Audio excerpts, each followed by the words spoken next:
special fighter. All right, hook upstairs, and Crawford has Spence hurt again. All right, hook that wobbles him. Spence might be going down again, and this one is over. He is undoubtedly the undisputed and best pound-for-pound fighter in the world, and the first male boxer to become undisputed champion in 2 divisions. It's time, strap season, where I document the journey of boxing's top contenders and also the title holders, soldiers on a mission to protect the crown at all costs.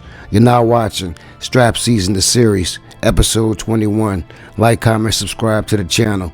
Spence burst on the scene in 2012 doing damage. The 22-year-old Spence stopped Jonathan Garcia in the 3rd round. Spence quickly became a fan favorite as he moved through the ranks with swiftness. In 2015, he was named Prospect of the Year by ESPN. Known for having a good jab, a lot of jabs, and also known for doing great body work once he's on the inside. That's the bread and butter right there. If you let Spence on the inside consistently, then eventually he's going to soften you up. Then he comes with the looping left or either the uppercut, and your demise is near in most cases, that is. Terrence Crawford is the only one who was able to defend well versus Spence up to this point. So how did we get here? I remember thinking, I wonder how Spence would do versus Amir Khan or either Kell Brook. Then it happened. A few months later, the fight was announced. Errol Spence versus Kell Brook. They went to battle on May 27, 2017. Kell has a great jab, he's strong, he's fast, and has good timing. Also, good counterpuncher. And Kell wasn't going to give up his belt that easy.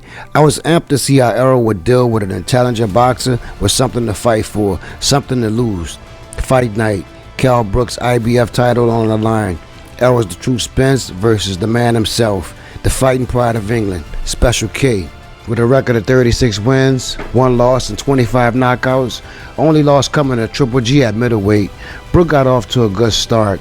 He was having success countering over the top of Errol's jab with his jab. He was also landing in a straight right.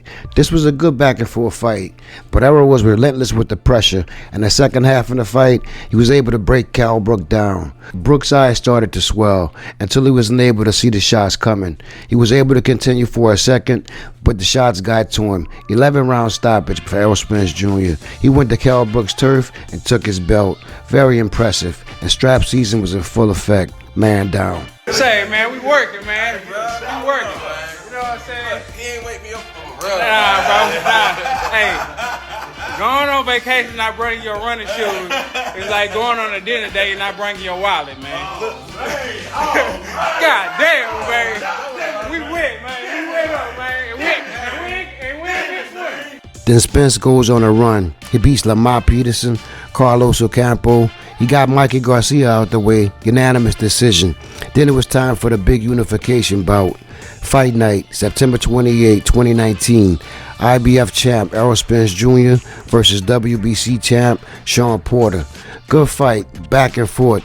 It was a good test for Errol, but he came out victorious, walking away with both belts. Then weeks later, he was involved in a terrible car accident, being ejected from the vehicle as it turned over and over again.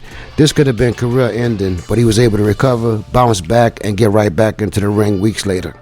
He made his ring return versus Danny Garcia and came out victorious. Props to Errol Spence for taking all the tough fights. Now he has his eyes on Ugas' WBA title. Lots of back and forth in the build-up for this fight. Spence was really eager to get in there and take away the titles. Before this fight, Ishmael Salas, the trainer of Ugas, he said he didn't think that Errol was the same fighter as he was before the car accident. He think he saw something there, he says. Unification night. I knew this would be a tough fight for Errol. Ugas is big, strong, technical. He's aggressive, but he's cautious. He loves the mid-range, so he can get off those quick counter shots to the liver. I love the way he throws his uppercut. All around a good fighter, true warrior. Spence said he's looking for the knockout, and he got the knockout in the 10th round. After damaging Ugas' eye, the doctor stepped in and made the call. It was the right thing to do. Spence had to dig deep though. In the 6th round he got rocked. It seemed to be really hurt for a minute. How dope is this right here for the city that Alex is doing? Oh man, this is real dope. He's the first person ever bring boxing to DeSoto, so it's a great event. Everybody come out and support, and hopefully this is the first of many. You've done it a couple times. Any advice you gave him beforehand? Not give no advice to some everybody here for him. Everybody support him and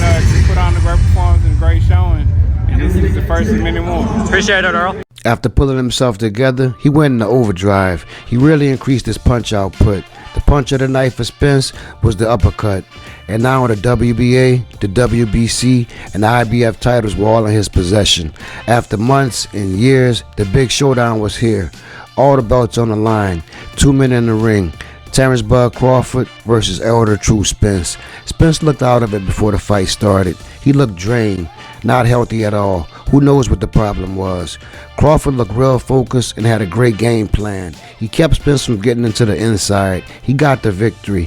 One word to describe Crawford: sharp.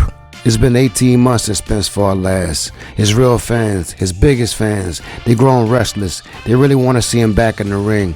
Days ago, Sebastian Fundora said he can't see any fight past the Spence fight. That's the only thing he's looking for. Recently, Spence uploaded a video, The Great White Shark, that said Spence, Fundora, almost. Seems like we're going to get that fight in early 2025. Spence has been spotted training. He seems to be in good spirits and in great shape. Spence doesn't do warm-up fights. He wants to get straight to the belts. Fundora has the WBC and the WBO titles.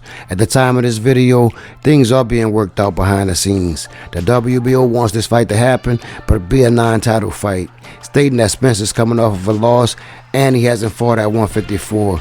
So this could take some time to get negotiations complete. This will be a tough fight for Spence, but I'm picking Spence to win on determination, amongst other things. Spence is good for boxing. He's bringing excitement to the sport. Fans want Spence back in the ring again. If Spence can make this fight where he dominates the mid-range by beating Fundora to the punch, you already know. Relentless body attack is sure to follow once he's on the inside. Spence will be back in 2025. It's a new day. A new division with a new trainer, but it's the same old strap season. I'm just a boxing fan who want to express his thoughts.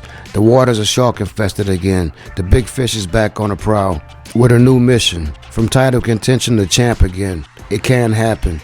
Thanks for watching Strap Season, the series, episode 21. Like, comment, subscribe to the channel.